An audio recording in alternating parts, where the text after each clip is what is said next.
एखाद्याकडे असेल, त्या ईडीचा गवगवाच नव्हता. सॉरी, प्राईम मिनिस्टरकडे, तेव्हा पंतप्रधानांच्याकडे.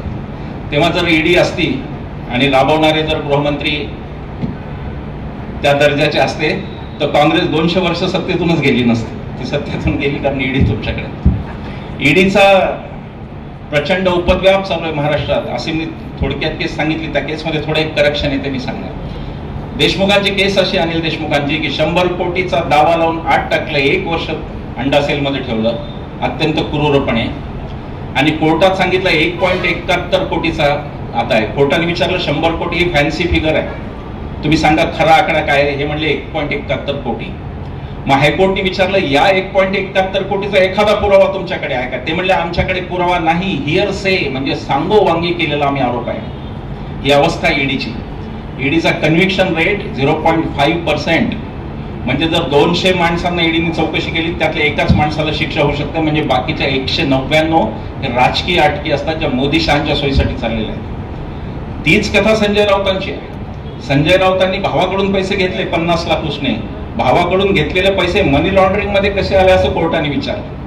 त्याच्यावरती त्यांनी केलं ते त्यांच्या तिन्ही अफिडेव्हिट जे राज्यसभेचे त्यांनी दिले त्या तिन्हीत त्या 50 लाखाचा उल्लेख आहे. आणि त्या तिन्ही अफिडेव्हिट मध्ये ते डिक्लेअर केलेलं आहे की हे पैसे भावाकडून आले. यांनी त्या 50 लाखाला मनी लॉन्ड्रिंग ठरवून अटक केली. संजय राऊतांच्या केसमध्ये हायकोर्टने विचारलं की अटक का केली याचं कोणतंच कारण सरकारकडे नाही. हे सगळ्यांना ईडी लावतायत आणि ईडी लावून बंदिस्त करतायत. आणि हे निर्भय बनवची भूमिका हीच होती की हे राजकीय व्यवस्थेला ईडी लावत असतील तर ज्यांना ईडीच लागू शकत नाही अशा आपण लोकांनी आता बोलायला पाहिजे, ही आमची भूमिका होती. आणि त्यासाठी आमचं सपोर्ट. आम्ही ईडीच्या विरुद्ध आंदोलन घोषित केलं होतं 9 ऑगस्टला.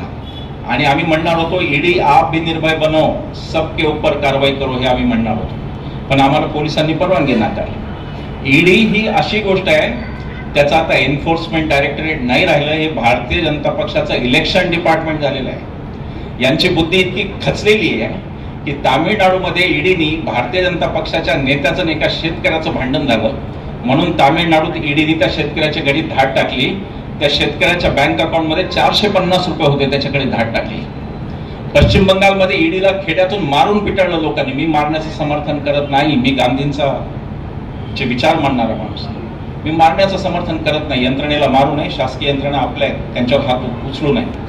पण ईडीने स्वतः समजून घ्यावं की या देशात त्यांची काय प्रतिमा तयार झाली आणि पगार आमचा घेता आणि नोकरी मात्र मोदी शहांची करता, हे आता जनतेला लक्षात आलं ईडीचं.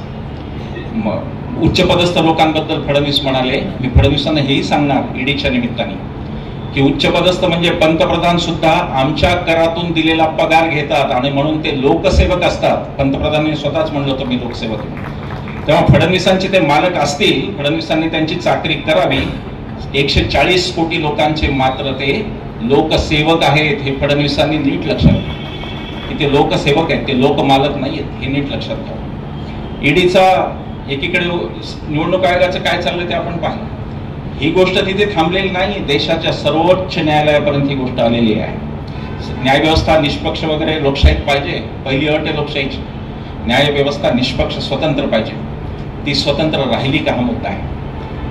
एक जज होते रंजन गोगोई नावाचे, चीफ जस्टिस ऑफ इंडिया.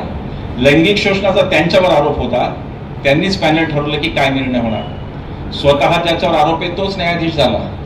तेच अरुण मिश्रांच्या बाबतीत झालं. त्यांच्यावर करप्शनचे चार्जेस होते, त्यांनीच नेमणूक केलेल्या खंडपीठाकडे गेले. आणि त्यानंतर रंजन गोगोई भाजपचे खासदार झाले, भाजपचे राज्यसभेवर ते खासदार झाले. त्यांच्यावर लैंगिक शोषणाचे आरोप होते. हा पक्ष असा गोमूत्र शिंपडणारा पक्ष आहे. तर लोकांना भाजप नावाचं गोमूत्र टाकून शुद्ध करता. नाहीतर तुम्ही आज आरोप करता अजितदादांवर की 70,000 करोड का गफला हुआ आणि 3 दिवसांनी अजितदादा उपमुख्यमंत्री पदाची शपथ घेतात. तुमची भूमिका काय भ्रष्टाचाराबाबत, मोदीजींची भूमिका काय मगाशी उल्लेख केला, न खाऊंगा न खाने दूंगा. ती वरवर सांगितलेली घोषणा होती. आणखी एक मोठी घोषणा ती मनातल्या मनात केली होती, न खाऊंगा न खाने दूंगा, खाने वाले हरप को भाजपा में लाऊंगा, अशी ती घोषणा होती. सगळे भ्रष्ट यांच्या पक्षात आहेत. यांची माणसं रोज सकाळी भिंग घेऊन फिरतात, कोणी भ्रष्ट बाहेर तर राहिला नाही असं घेऊन फिरतात. ही यांची अवस्था. आणि हे देशाला तत्वज्ञान शिकवणार की मोदीजी कसे लोक म्हणतात मोदीजींना काय करायचंय, त्यांना काय संसार आहे का नसेल मला माहित नाही. पण व्हॉट्सअपवर एक काहीतरी जोक आला होता. आता मी तसं काय थोडासा माणूस नाही आणि मी काय व्हॉट्सअपचे जोक तयार करत नाही. बाहेरून एक आला होता की म्हणे मोदीजींना जसा संसार नाही म्हणून काही खात नाहीत असं जे म्हणलं जातं त्याच्यात काही लॉजिक नाही. त्या माणसाचं म्हणणं असं होतं की गब्बर सिंगला तरी शोलेमधल्या कुठे संसार होता, पण तो करतच होता.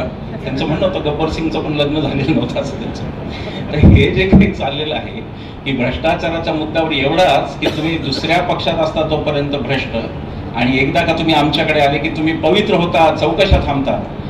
भुजबळांच्या का राणेंच्या केसमध्ये मला आठवत नाही, त्यांचे वकील असं म्हणाले कोर्टात उभं राहिल्यावर ईडीचे की मला ही केसच आठवत नाही असं म्हणाले.